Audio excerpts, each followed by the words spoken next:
The creep life calculator, using the Larson-Miller Parameter, helps you predict how long a material will last under constant stress and temperature conditions before failure.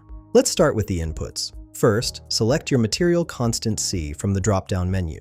You can choose from carbon steel with C approximately 20, stainless steel 304 with C approximately 15, stainless steel 316 with C approximately 25, TRMO steel with C approximately 18, Inconel 600 with C approximately 22, or enter a custom value.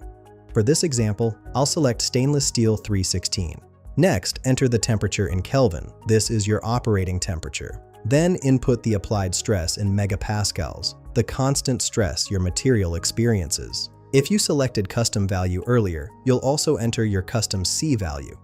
Finally, there's an optional target LMP value field for reverse calculations. After clicking Calculate Creep Life, the calculator determines your material's expected lifetime under these conditions. The results show you the predicted time to rupture, helping you assess whether your design meets safety requirements and planned service life expectations. This tool is essential for high-temperature design applications in power plants, aerospace, and chemical processing. Find the link in the description below.